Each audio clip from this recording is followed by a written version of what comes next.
everybody out there. Welcome to the 6th DRE Cafe. That's right, Dam Removal Europe Cafe. This is a series of programs that's really meant to celebrate all of the hard work that you are doing. We know that reconnecting rivers, conserving fish, convincing lots of different people that your work is important. We know all this can be really, really hard. So we like to get together once in a while and just pat ourselves on the back, celebrate our successes, and learn from each other about what we're all doing out in the field. So this is meant as a quick pick-me-up when it comes to removing dams, reconnecting streams, and revitalizing our riverways for fish and people. So welcome to the DRE Cafe. This issue today has a bit of a special focus. We're going to focus on not just the removal of barriers, but also in some cases, the remodeling of those barriers. As much as we strive for perfection, we all know that compromise is sometimes a part of our lives and our jobs. So today, we'll be talking about removals and remodeling, rethinking, and trying to restore ecosystem function. We're going to hear from lots of different experts. We're going to hear from people in Spain and Austria and the USA. We're going to get all over the world and get right into it. We also want to hear from you if you're attending as a participant.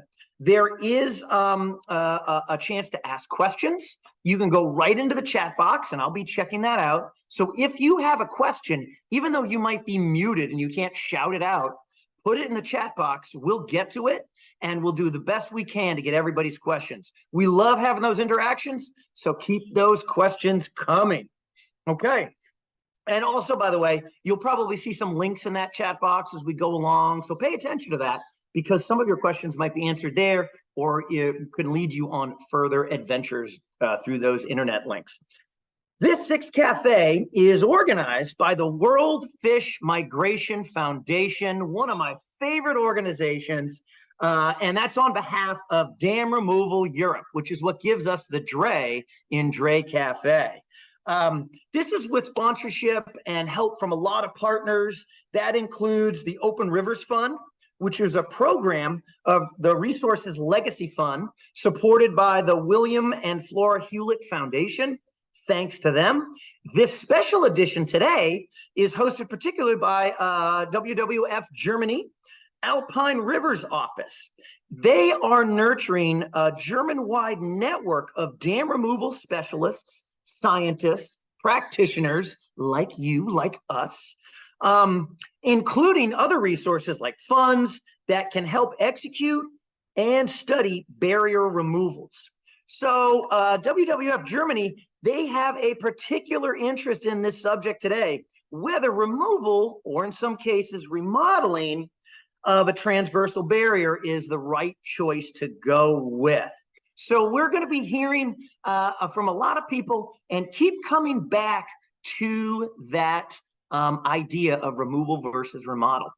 Neja had a really good point. If you're logging on or you've just come on to the DRE Cafe, get into that chat box, because that's a good place to ask questions, but it's also a fantastic place to introduce yourself. And what I really want to know is, sure, where you're from, but what I really want to know is what waterway touches your heart. When you think of your work or your childhood or your presence, what's the waterway, the ocean, the river, the stream, the pond, the estuary that means the most to you? What river flows through you? Put that in the chat box. We want to hear that. Speaking of people who are close to rivers, we are going to hear from some fantastic people right now. We are going to be checking in with our reporter of the day, in the field, in the elements. No weather can stop her. She puts the POW in powerful. That's right. We're going to hear from Pau Fernandez Garrido, live from Segovia, Spain. She's going to be helping us to connect and communicate with our good friend Arturo Prieto Blanco who is from the Duero River Basin Authority, and he's overseeing dam removal. So, hola, Pao. Hola, Arturo. Gracias por tu trabajo y tu tiempo. Thank you for everything you're bringing to us today. Pao, how are you doing? Hello, guys. Can you hear me well? Yeah, you sound fantastic. You also look like you're hiding in a car. What's going on outside?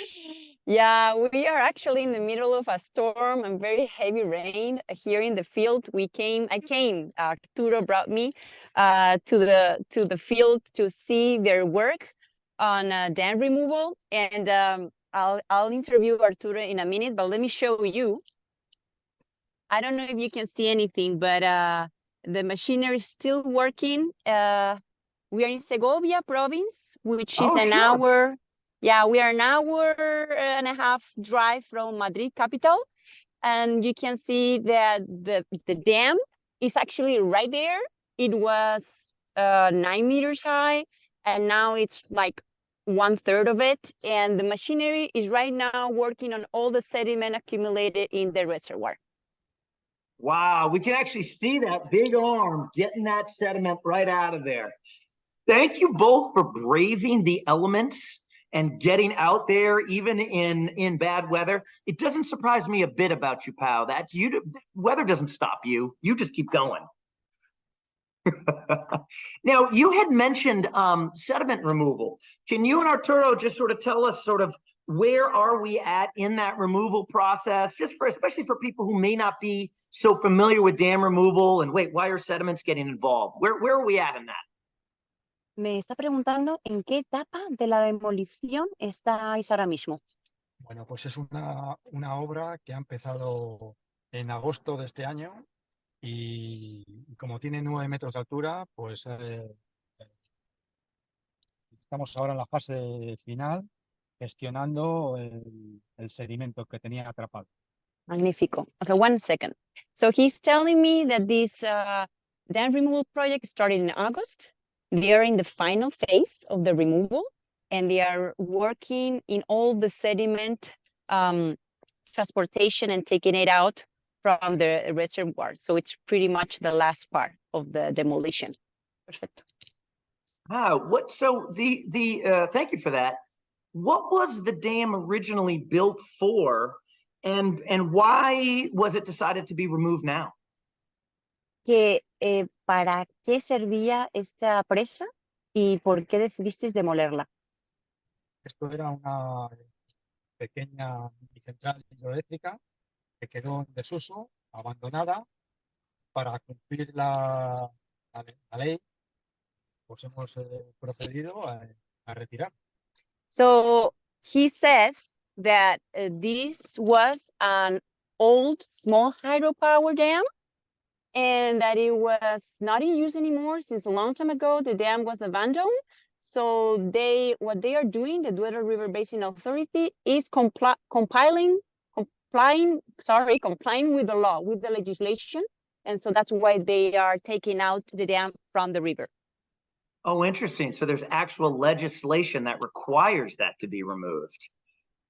That's a pretty outstanding piece of legislation. I'm going to guess, every dam removal comes with its ups and downs, so to speak. And I'm going to guess that every dam removal has its special issues or events that happen. And I was just wondering, Pao and Arturo, is during this removal process, did you guys encounter any issues, any problems, any unique challenges?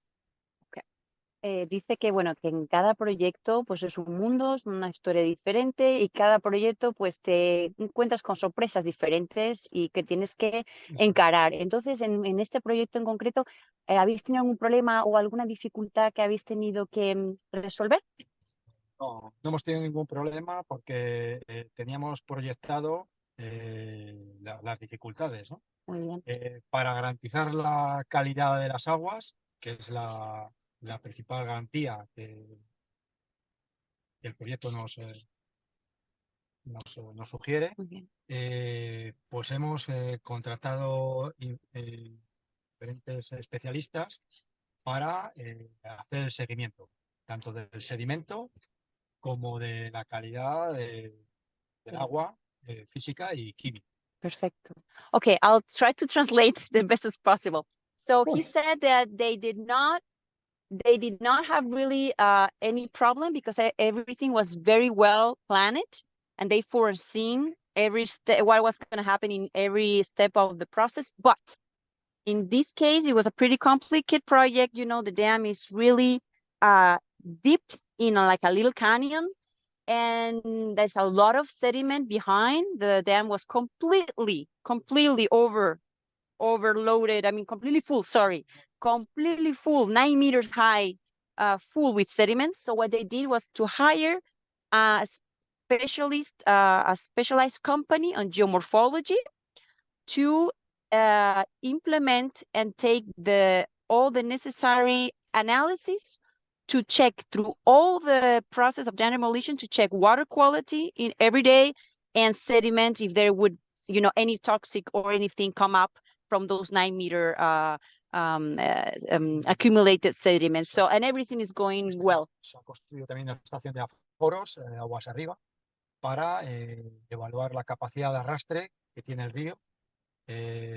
Por tanto, evaluar cómo se distribuye el sedimento a lo largo bueno, pues del río a más abajo. Oh, I didn't know this. They also hired this company to put a gauging. Did you say gauging station? Gauging station? Gauging station. Gauging, Okay. sorry, Chris. Thank you. That's- Gauging station to actually monitor the sediment, how the sediment moves, how fast, how is it being distributed downstream, and how is it moving, how fast, and how this can affect or not the rest of the river. Sí, se ha hecho una siembra de partículas que se han coloreado para luego hacer ese estudio, ¿no? Wait, they have this. I don't know if I'm gonna translate this well. They have put seeds, coloring seeds in the reservoir to see how these seeds move downstream and how everything is evolving. Gracias. Wow, that's actually a fantastic study. I'm so glad to hear that because this issue of sediment control comes up a lot in dam removal. So the work that you guys are doing is actually going to help out a lot of people who are facing the same issues of people who want to know, okay, what's happening to the sediment behind the dam on removal? And sediment behind dams, that's just one issue that I hear the public having concerns about. Another concern we hear a lot, particularly in countries that are more arid or semi-arid, like Spain, like Morocco, are the doubts about dam removal when it comes to droughts and the fears that people sometimes have that removing dams also makes communities more vulnerable to drought. What do you say to people who have those fears? What's your response to that? So the question is, how do they face this opposition, right? On the social opposition and all this propaganda against dam removals. Okay. Así que en España, bueno, pues debido a ser un país seco y que la gente necesita presas, esto pues genera miedos e incluso oposición social. ¿Qué pasa en estas situaciones en España? Vale, bueno, lo que hemos detectado que estas actuaciones, este tipo de actuaciones no se explican suficientemente a la población y tampoco estamos especializados en la divulgación. Entonces, sí que hemos visto ese problema y nuestra Confederación Hidrográfica, en este caso Confederación Hidrográfica del Duero, se ha hecho una amplia exposición y divulgación en notas de prensa para, bueno, pues para paliar este conflicto, ¿no? It's great. He's saying that it's true that he thinks that sometimes there hasn't been enough communication and information about this, and then this is what opens the fears on the local people. And in their River Basin Authority, Duero River Basin Authority, they're making an extra effort to communicate, to do the necessary press releases, and to try to work and facilitate the information and try to avoid this confrontation and opposition. Yeah. That is outstanding. I love how Arturo and other experts are using skepticism to open up dialogues, to start conversations. As an educator first, I really respect that work. And that actually leads me to what will probably be maybe our last question of the interview. Well, we might have a question from the audience in a moment, but while I'm figuring that out, I just wanted to ask Arturo briefly, what is your favorite part of your job? What do you like the most about what you do? Él te está preguntando, que bueno, que le encanta lo que estás haciendo y que cuál es tu parte favorita en tu trabajo, cuando haces ese trabajo, ¿cuál es tu parte favorita? Bueno, desde el punto de vista de la ingeniería, pues vencer los retos que hay en cada momento. O sea, el durante es lo interesante. Pero y sobre todo que vas aprendiendo, ¿no? Claro. Bueno, eso para mí es lo más importante. Y sobre todo que vas consiguiendo mejorar los ritmos. Entonces, si te gusta, todo por la naturaleza. He is saying that from the engineering part, that for him is solving the challenges that he has to confront every day during an engineering project, but that for him, seeing that he's improving nature, he's really improving rivers, the health of the rivers. Todo por la naturaleza. Everything for nature. Everything for nature. Arturo, you're our kind of guy. I love it. I love it. I love it. Now, Richard has a question for you guys, jumping back to sediments. Richard wonders, does he understand correctly? You remove a part of the sediments, and then other parts of the sediments are just going to get eroded by the river. But the sediments that you do remove, what do you do with it? What does it go to a dump site? Is it treated? What do you do with the sediments that you physically remove? Sí. Hay un señor que pregunta que, bueno, que de los sedimentos que tenéis una barbaridad, que comprende que hay algunos sedimentos que se irán aguas abajo y otros que los sacáis. ¿Qué hacéis con esos sedimentos que sacáis? Vale. No todas las partículas son buenas para el río, ¿no? Not all particles are good for the river. Sobre todo cuando han estado acumuladas 100 años. Overall, when these particles have been accumulated and stored for over 100 years. Genial. Y liberar el sedimento de repente en un día, pues puede ser perjudicial. Tras haberlo analizado, por supuesto. And liberating, freeing this sediment at once, even if you have analyzed the sediment and it's free of toxic, releasing all this sediment at once can be very damaging. Vale. Bueno, entonces nosotros hemos decidido parte liberarlo, las fracciones más gruesas, como pueden ser gravas y arenas. They have decided to release some particles, especially the bigger ones, gravel. Y arenas, y otras partículas, como pueden ser arcillas o limos. And other particles like silt and very thin ones. Restos orgánicos. Todo ello lo vamos a depositar como una enmienda, como una mejora agronómica en ciertas praderas que tenemos en esta zona. They are going to take many of these sediments with gravel and silt and nutrients. They decided to put all these sediments in a farm area to improve the soil of the farm of this area. Tras haber contactado y haber acordado con los agricultores. After previously had meetings with the farmers and agricultural people and see if they were okay, and they all were very happy because the sediment is really good quality and it will improve the soil. Eso. Y bueno, lo mismo con los materiales, bueno, me han preguntado por el sedimento. Lo dejamos.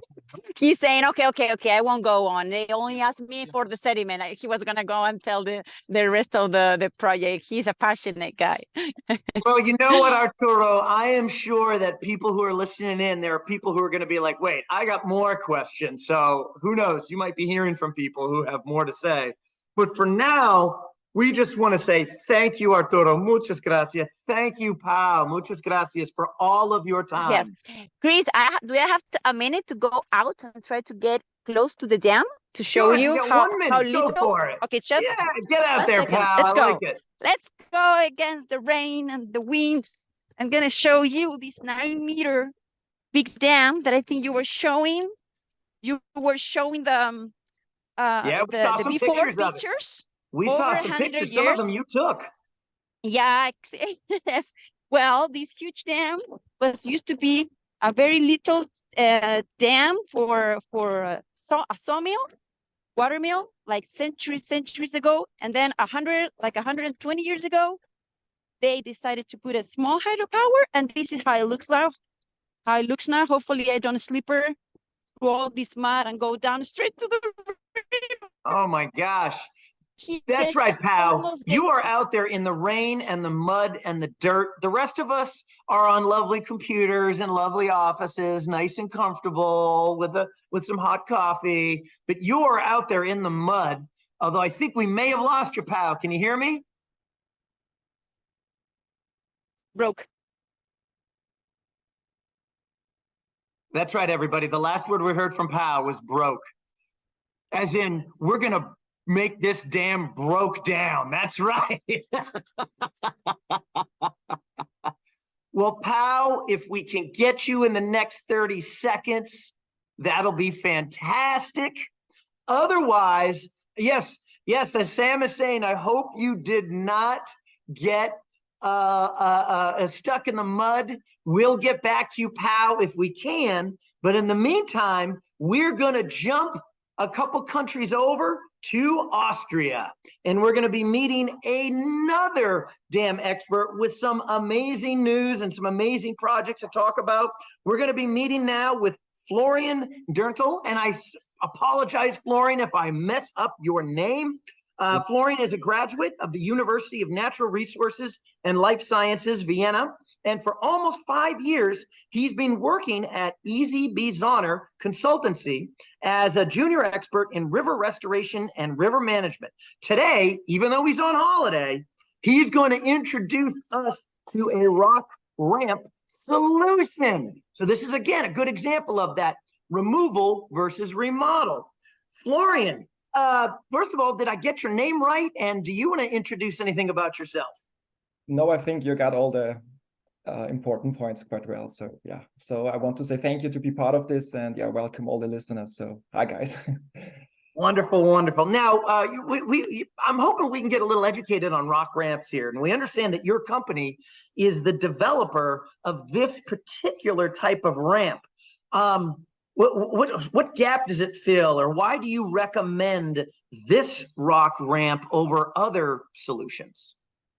So yeah, in regard to slope, as we call it, asymmetric ramp, in regard to slope, it represents a missing link between steep fish passes, like a vertical slot, a step pool pass, or a rock ramp. And there's also a missing link between the more gentle slope fish passes, like a near natural fish bypass, or even a complete dam removal. And compared to the more technical rock ramp solutions, the asymmetrical ramp has a more moderate river-like slope and is less sensitive to clogging due to flotsam, because the asymmetrical ramp does not have any slots. So I prepared some slides, I think, and there's a picture where the guys could see the basic principle. I'm not sure if that's working. Okay. But nevertheless, to give you the guys ideas, the basic principle of the asymmetric ramp is to replicate a near natural steep section of a river or a side arm. And the asymmetric ramp consists of a sequence of river pool sections, like in a natural river system. And our decisive design element of this, now you can see the picture on the left side. So the decisive element of this construction type is the asymmetric profile. So we have along the steep bank a deep channel, and which concentrates the main flow with higher flow velocities along the thalweg. And in order to create flow count areas along the thalweg and to control the flow hydraulics, we locate some shore groins around the steep bank. And the opposite bank comprises a flat shallow shore. And on the shallow bank, therefore, we have flow count areas, which can be used by sensitive bottom oriented species. Yeah, so there are some pictures jumping around. So, but yeah, in the previous pictures, there would have been some examples where you can see some implemented asymmetrical ramps, and yeah, but I guess that's not so easy to handle. Okay. Wow, these are actually really great pictures that are showing a wide range of different different types of ramp. This picture in particularly here. So I think what I'm translating here is, it looks like on the right side, the photo on the right, you can see the dam pretty clearly. Yes. And then that rock ramp on sort of the right-hand side of the dam itself. What's the difference between these two pictures that we're looking at? The slide that says operational reliability, is that just heavy flow versus lighter flow? An advantage of this particular ramp, because on the left side you see a flood event, already a descending flood wave, and on the right side you see the situation after the flood. And as you can see, on the right side, you can see the asymmetrical ramp. This only covers a part of the river width. And you can see the groins on the right side, and like our steep bank and our shallow shore. And this is a huge advantage compared to rock ramps, because we don't have any slots or narrow slots where woody debris or float sand can clog the slot. And so therefore, if those systems are like poorly maintained, because yeah, it's not easy to find people to go always there and keep the system working, this is a huge advantage for this type of system, because we don't have any slots. And yeah, so our observation have indicated that those systems work quite reliable over time so far. So I have a couple of follow-up questions. First, I'm going to start with the physicality. There's some interesting comments in the chat right now from the United Kingdom, and I'm just going to sort of summarize it into a question, which is basically to say, how do rock ramps improve or maintain or not maintain and improve floodplain connectivity, right? We often think of dams as sort of this vertical gradient, but what about the horizontal gradient of river connectivity?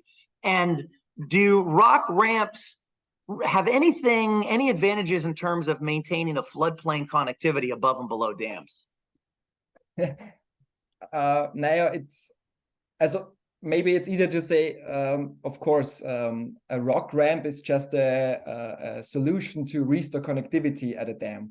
So when I think about lateral connectivity with the floodplain, I would always suggest that we get rid of this dam or removal, but there's a key issue. It's not always that easy to just get rid of a certain dam, because we have to do some follow-up things. Sometimes if we get rid of a ramp, we have a height difference of 2 or 3, or as we heard, about 7 meters. We need sometimes adjacent areas. And if we use adjacent areas to do a river widening or even a bigger restoration project, then this will significantly improve the lateral connectivity and improve the floodplain situation. So to point out, a rock ramp, in my opinion, also the asymmetrical ramp is just a solution to restore connectivity where, due to limitations, a dam cannot be removed. Good points. So that's a little bit about some of the physical attributes of a rock ramp. Let's talk about some of the ecological, biological attributes of rock ramps. Talk to me about rock ramps, fisheries, maybe what species particularly use rock ramps, and in what cases are rock ramps maybe lacking for certain species? What's the fishery perspective on this? Okay, so maybe we have to decide differentiate between a rock ramp and the asymmetric ramp I was using before. Good point. In terms of the asymmetric ramp, as I already highlighted, we don't have any slots. So the advantage is, due to the asymmetrical profile, we have like a deeper part and also a shallow gradient.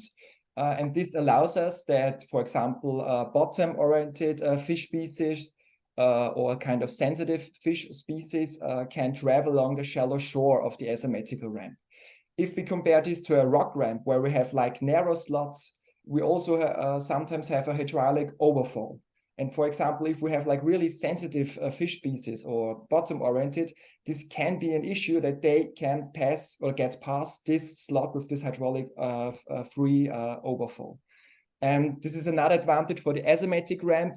We can use flow dynamics. This means if the water is rising in the river, we also can use this additional surplus water to even attract the flow guidance or the attraction flow of this system.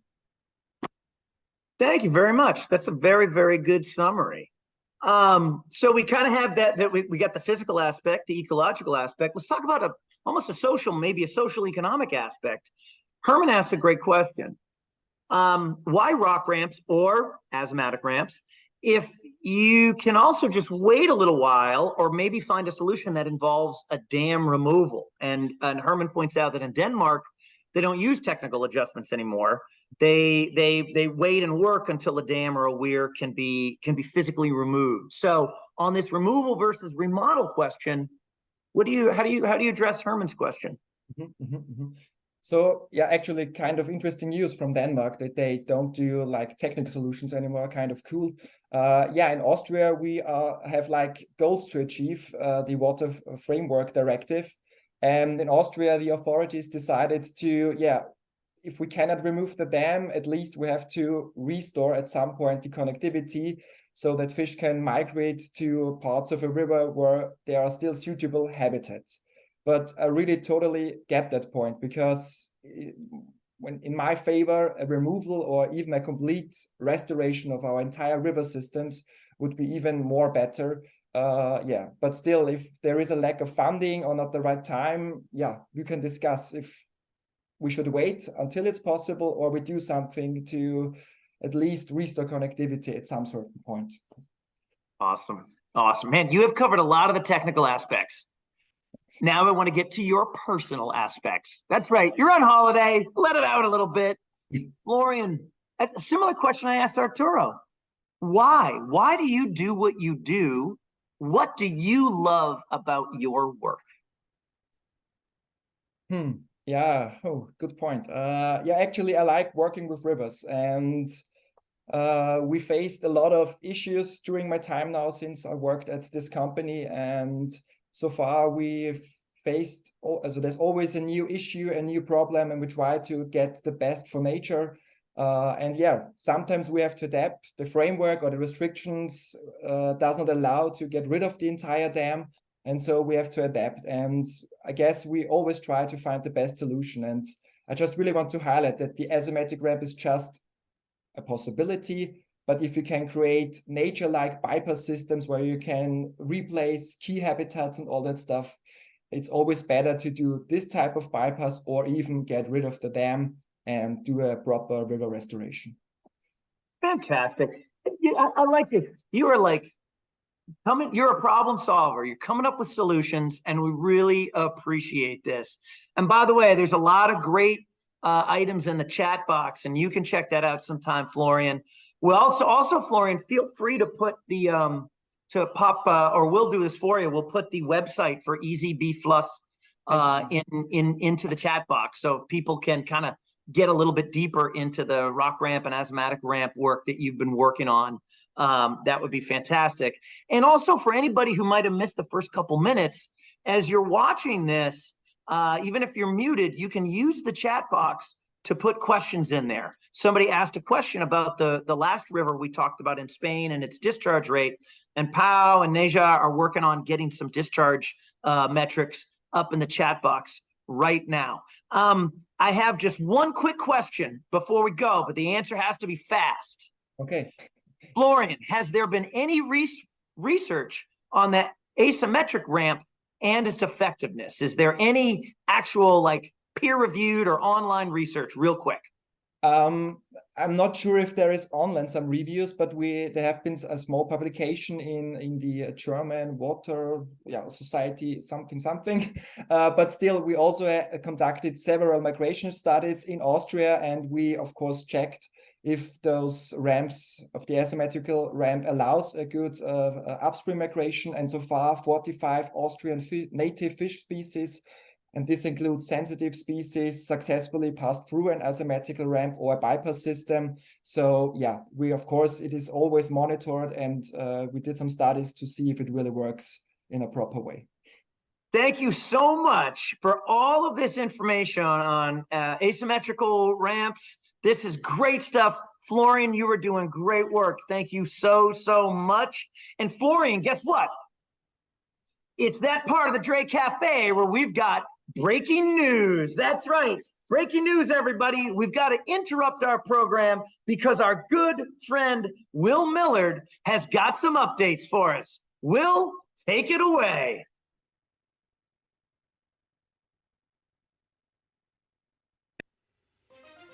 Good evening, ladies and gentlemen. We are interrupting our program to share with you some very exciting news. Weirs are coming down in Bavaria, Germany, thanks to the heroic efforts of locals and the financial support of WWF Germany. 30,000 euros will be invested in the removal of 3 weirs previously used for hydropower production and water supply purposes. All 3 1 to 2 meter high barriers will be removed next spring. Good stuff, Germany.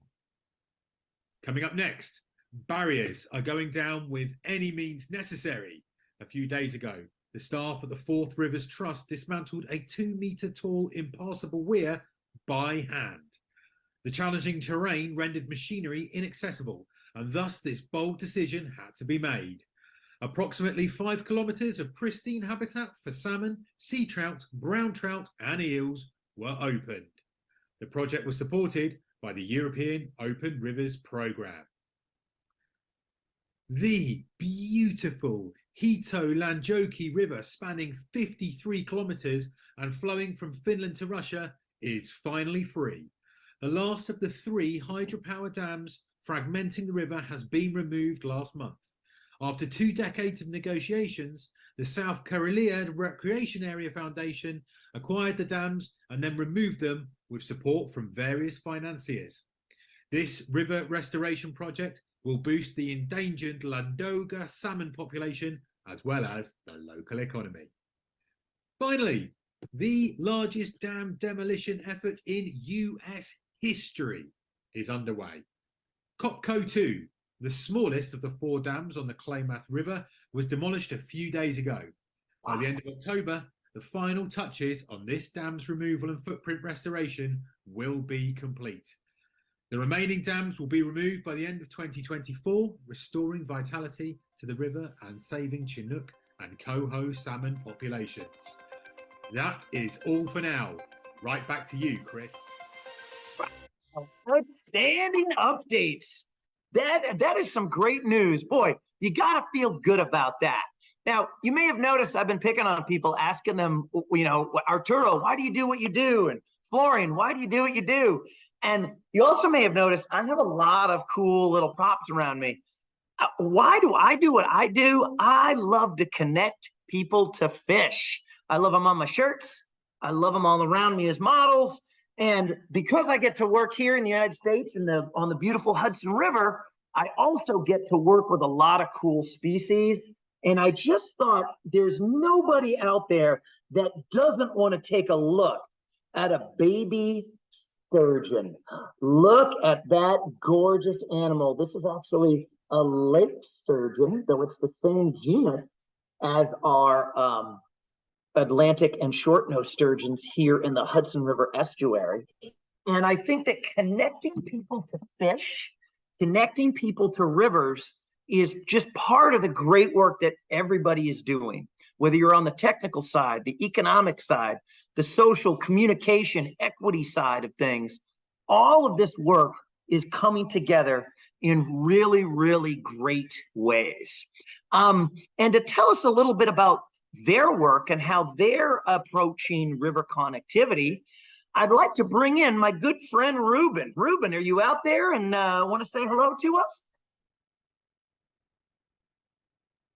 Yes, I'm out here. Can you hear me all right? I sure can, Ruben. How are you? Ruben, do you mind introducing yourself? And I'm actually going to flip it. What do you do and why do you like doing it?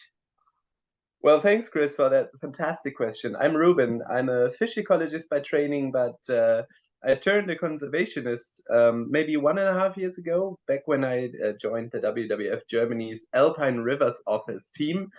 And now I'm, in fact, working mostly on dam removals. And the reason I do that is because I really, really love free-flowing rivers.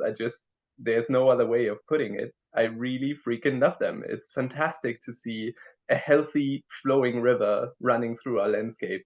I think it started, it really started to hit me what a free-flowing river is back when I visited the Vjosa in Albania. And, now it's probably very likely becoming a national park, and it's fantastic.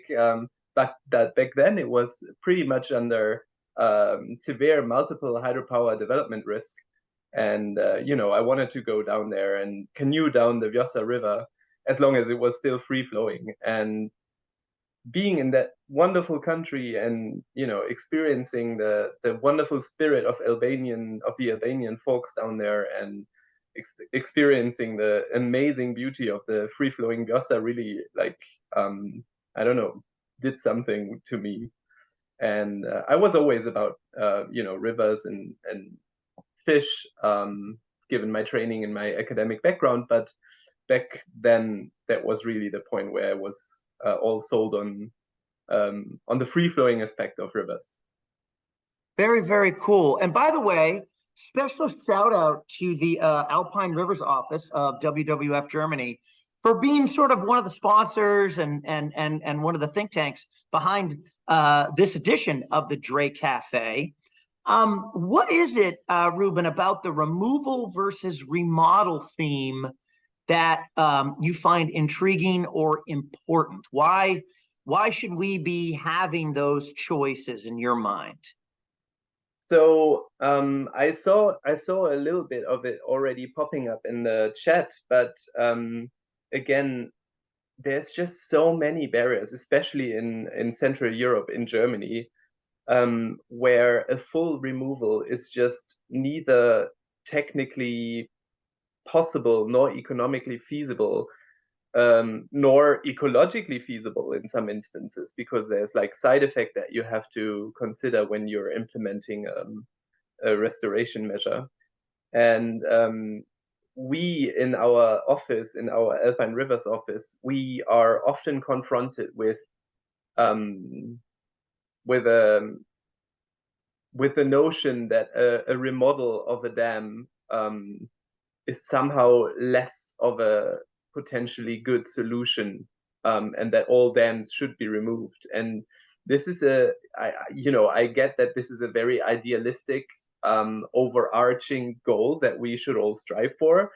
But there are just too many instances where it's not as easy as that. And if you're actually working with the people and the authorities on site, you realize that it all often comes down to very complicated, very intricate detail work, and that just blowing out dams is a fantastic way to, make the people aware of the subject, but it's not the way to go forward if you really want to do some systematic restoration programs. You make some really good points just then about sort of expanding your toolbox and having lots of different tools, at the ready. Some of them are communication tools. Some of those are dealing with different stakeholder needs. I'm imagining that, in Germany, when you probably have a lot of dams, you probably have some pretty significant databases of dams. What are some of the algorithms or other methods that you use to prioritize which dams to put resources into and which strategies to use for those dams? What is your sort of prioritization method?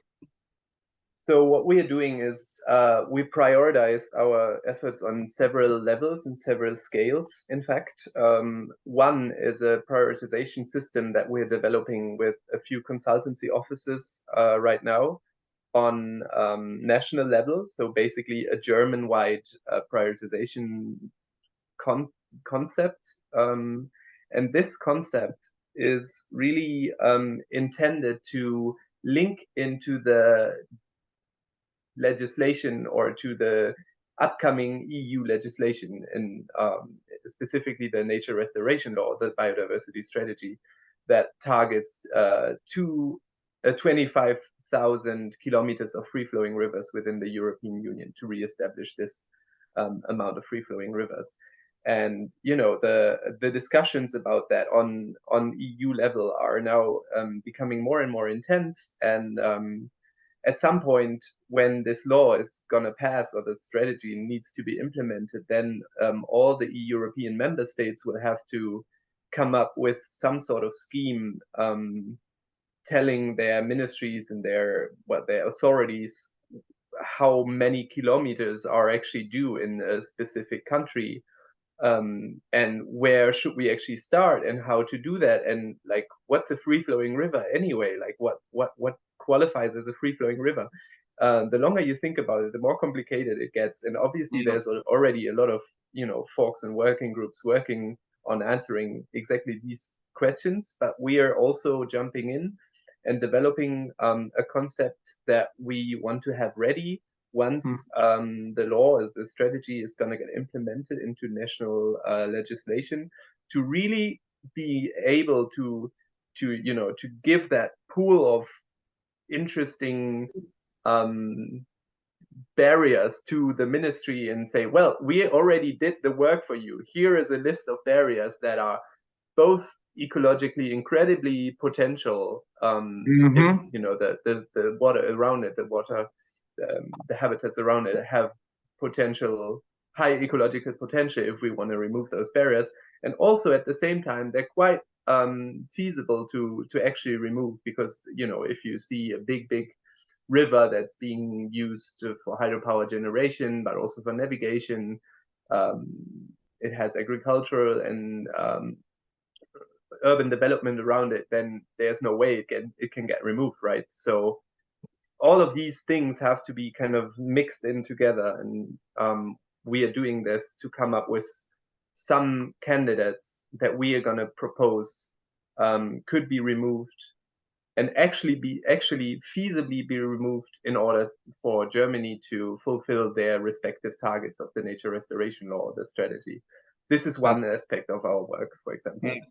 Man, you're busy. You guys are busy. We're very busy. Yeah. That's for sure. So I have a couple of questions I want to ask, but they're like sort of like lightning round, like boom, boom. So I want to address, I think it was Blair had a question. Could you have mentioned a couple times, you know, in some cases dams can't be removed, or maybe shouldn't be removed, that there are sometimes disadvantages to removing dams. Can you just speak very briefly, what is one of the disadvantages sometimes to removing a dam? Well, it's so dams that are very hard, or I want to even say impossible to remove in the foreseeable future, are the ones that are located in very large Central European waterways, like the Rhine or the Elbe or the Danube River.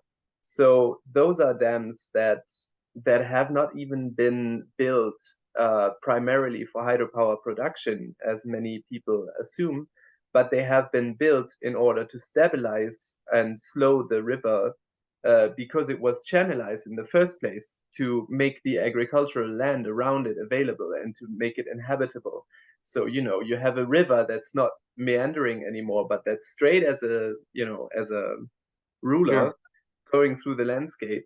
It's becoming a lot faster. The same amount of water needs to go through a lot less, landscape, a lot less part of the landscape, and so it's becoming faster and very powerful, and it would just rush out and take everything with it if we wouldn't slow it down by building dams. And then afterwards, these dams were obviously also used for hydropower generation, because, well, why not?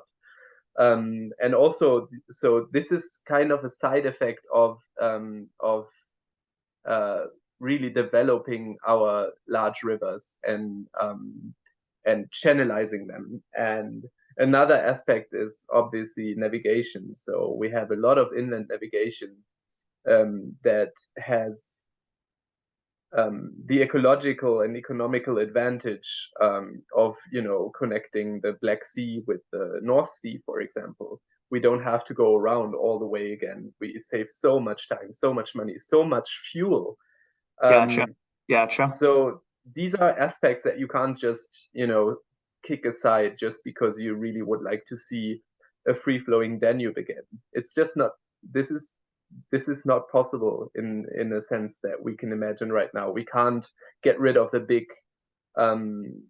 cities that have formed around large rivers, for example, and we would obviously have to do all that and give up all the agricultural developed land if we really wanted to free the large Central European rivers. And so these are barriers that are basically not really removable, but they also, and that's the good news, they don't really have to be removable in order to reconnect, in order to make them, to reconnect them on an ecological level, make them passable for fish again.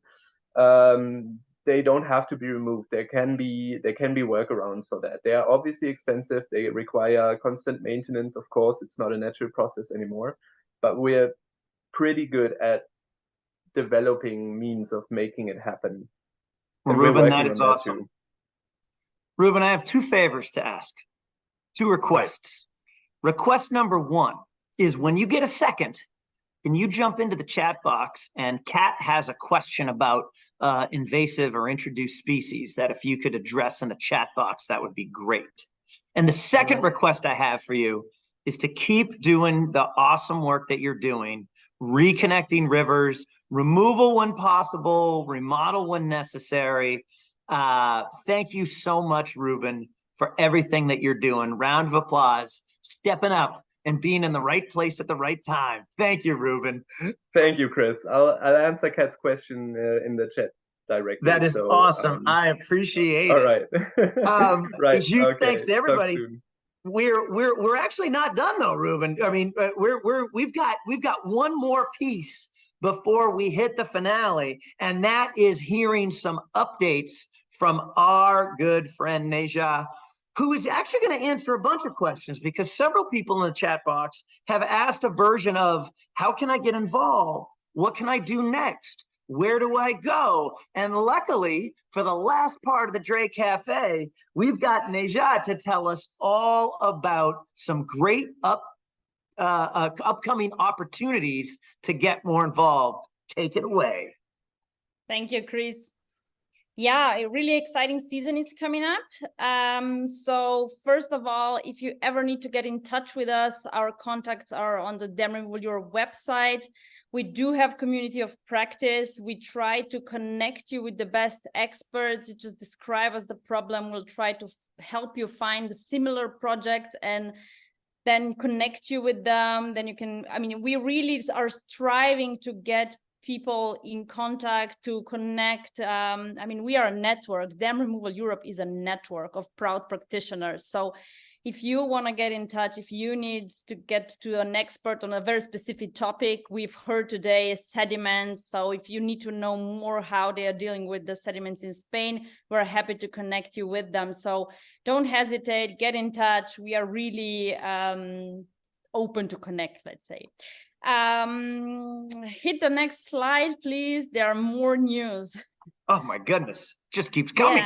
Yeah. Yay. So if you want to support us, of course, we have a donation button on our website. Every now and then we also do a merch, so maybe check that out as well. And yeah, we have some very exciting events coming up in next year, and maybe you want to check those out. Sam, could you move us on the next slide, because I need them. Yeah, so in April, mark your calendars, we will host dam removal course in the nice city of Groningen in the Netherlands. expert course, it's intended to people who have removed a dam or two.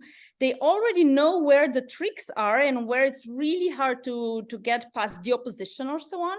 So it's not that much on the policy advocacy part, but it's really a technical part and this social part, I want to call it. So how do you address the opposition? How do you lead a public meeting? We will do like a role play and all that. I saw the program, it's fantastic.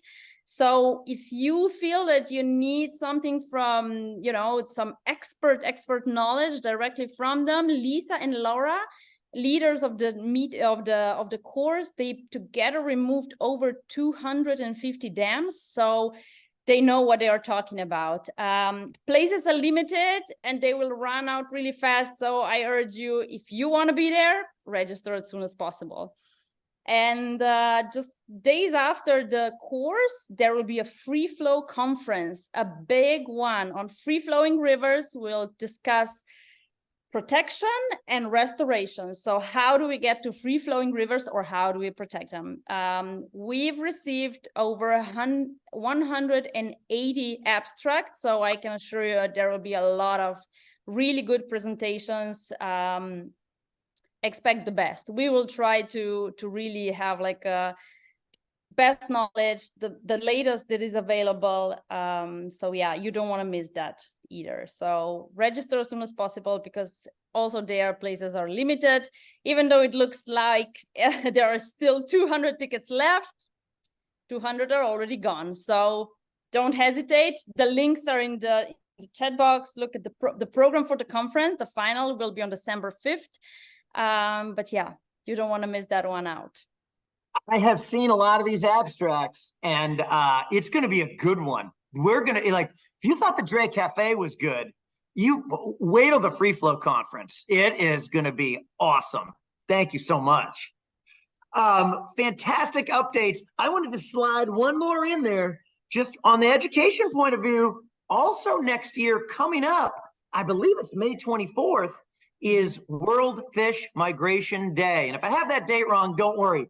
It'll be you'll get emails and plenty of announcements, but it's one of my favorite days every 2 years, when all around the world we get together and really celebrate World Fish Migration Day. So it's one of my favorites.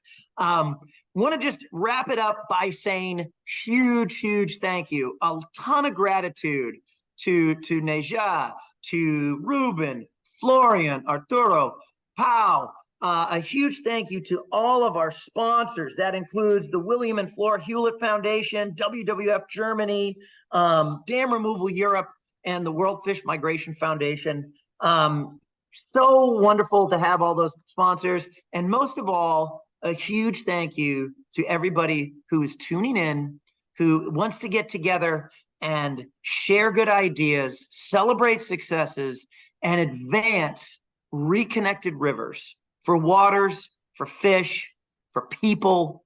We are so happy to have you all. We'll be keeping you posted on the 7th DRE Cafe and when that'll be. Don't worry, we're going to keep the good news rolling and keep this community of practice practicing until we get it perfect. All right, everybody. Thank you so much for tuning in to the 6th Dam Removal Europe Cafe. Be the best estuary you can be, everybody.